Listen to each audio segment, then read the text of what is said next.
You graduate from college. You walk across the stage. You hold your diploma in your hand, and in your head you think, finally it's over.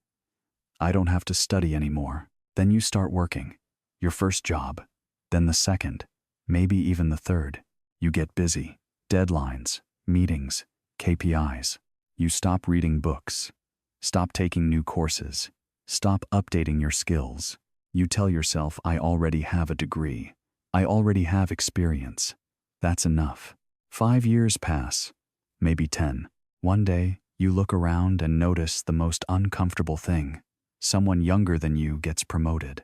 Someone with less experience lands the opportunity you once wanted. You still work hard. You still complete your tasks. You still stay late when needed. But you're not moving forward. And deep down, you know why. It's not because you're not smart enough. It's not because you don't work hard. It's because the day you stopped learning was the day you started falling behind. Today, I want to tell you the story of someone who realized that almost too late.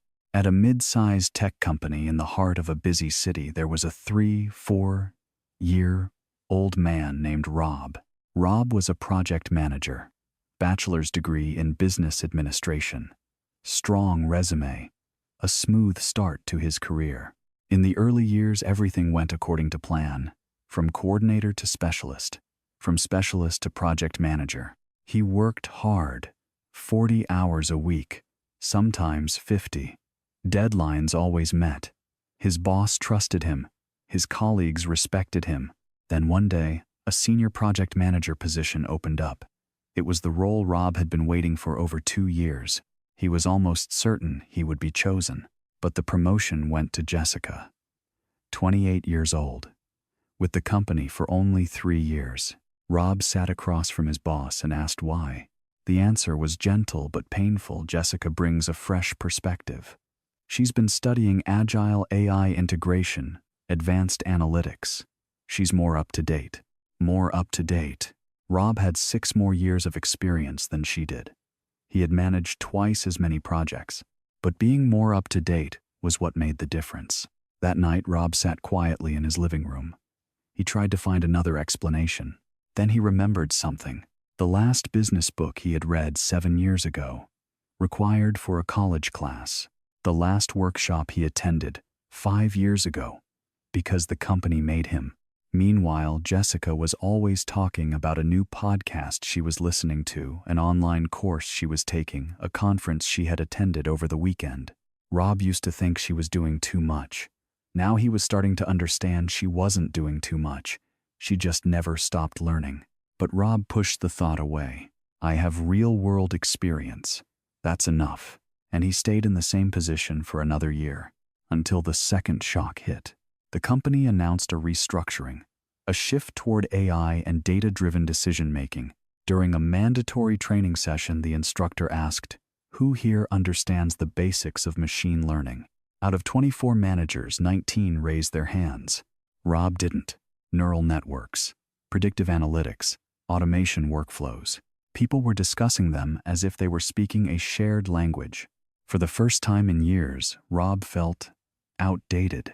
Not because he didn't work hard, but because he had stopped growing. 3 days after that training session, Rob stepped into the company elevator. There were only 2 people inside, him and Eleanor Chen, the 6-2-year-old CEO, known for her sharp mind and relentless energy. She was reading a book. Rob glanced at the title times, The Future of Work, AI Automation, and Human Creativity, *. Eleanor looked up and smiled. This just came out last month. Have you read it yet? Rob hesitated. To be honest, I don't really read business books anymore. Too busy. Eleanor's smile paused. Not judgment, a quiet disappointment. The elevator doors opened. Before stepping out, she said something that left Rob frozen in place. The moment you say you're too busy to learn is the moment you start becoming obsolete. The doors closed. That night, Rob sent an email. Short, direct, almost a plea for help. I stopped learning after I graduated. I think I made a mistake. Where should I start again? The next morning, he received a reply. 7:00 a.m. tomorrow. My office. Bring a notebook. At exactly 6:55, Rob was sitting in front of the CEO's desk. Eleanor didn't begin with advice. She told a story. When I was 40, I was a vice president at a large corporation. 2 degrees. 18 years of experience. I thought I knew enough. Then the internet happened. E-commerce, digital marketing, technology changed everything. I watched younger people get promoted because they understood the new world. I felt myself falling behind. She paused. I went back to learning at 42. Studied web development at night. Read everything I could. I felt stupid sitting next to two-year-old students. But I learned. Then she looked directly at Rob. Your degree gives you a foundation. But continuous learning determines your ceiling. She pulled out 2 plant pots, bought at the same time, same type, same size. I took care of one consistently. The other I watered for the first month, then stopped. One plant was thriving. The other was wilted. Your brain works the same way. Eleanor slid a notebook across the desk toward Rob. This is how I learn every week, no exceptions. I call it the 3-hour learning week. She wrote down 3 lines. Monday, 30 minutes. Learn something outside your field. Read 20 pages of a book. Watch a talk. Broaden your perspective. Wednesday, 30 minutes. Learn a new skill within your field. 1 course module. A deep dive podcast. Saturday, 2 hours. Don't just learn. Practice. Build something. Work on a project. Apply it. Rob looked at the words on the page. 3 hours. Just 3 hours. Eleanor continued. 3 principles. 1.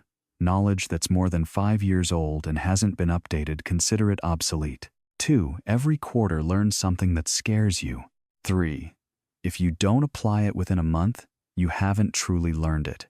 She closed the notebook. I'm giving you 6 months. Not to read for entertainment, but to transform. Rob swallowed. For the first time in years, he felt hopeful. The following Monday morning, the alarm went off at 6:00 a.m. Rob wanted to turn it off. Wanted to sleep in. But he sat up, made coffee, opened his first book, Times AI for Project Managers, *. The first few pages were hard. He had to reread them 3-4 times to understand. His brain felt rusty. The first week moved slowly. His schedule was still packed. 3 hours a week sounded small, but finding them was surprisingly difficult. He gave up Monday night TV, gave up sleeping in on Saturday mornings, sacrificed those do-nothing moments. The first month felt heavy, but by week 6, something shifted. While reading about Agile, Rob realized his team was still using an outdated waterfall model. He proposed switching to a sprint-based system. His boss looked at him differently. This is a great idea. Where did you learn that? Rob just smiled. I started learning again. For the first time in years, he wasn't just someone who worked hard. He was someone who was growing. In the 3rd month, Rob enrolled in a data analytics certification program. On Saturday mornings, instead of sleeping in, he sat in front of his laptop, learning how to build dashboards, learning basic Python, learning how to read data instead of relying on gut feeling. At first, everything felt slow, but then his pace picked up. His colleagues began to notice. Jessica, the one who had been promoted instead of him, stopped by his desk. I heard you've been studying analytics. Can you help me with this visualization? Rob helped her, and for the first time, he didn't feel jealous. He felt confident. In the 5th month, the company announced a new division, AI Integration. The position, Senior Director. This time, Rob didn't just submit a resume. He submitted a portfolio. 3 case studies he built during those Saturday mornings. AI-driven improvement proposals tailored to the company itself. 6 months after his meeting with Eleanor, Rob walked into her office again. 4 certifications, 12 books, 3 implemented improvements, and an offer letter for his new role. But more important than all of that, he had become a different person. Rob got a 40% raise. He now leads a new division. But that wasn't the most important part. What mattered most was this: he was no longer afraid of the future. no longer felt replaceable, no longer standing still while the world moved forward. Because he understood one thing: a degree is not the finish line, it's the starting line. The world doesn't care what you learned 10 years ago. It cares what you're learning today. If you're not learning, you're not standing still. You're falling behind. So the question is, when will you start again?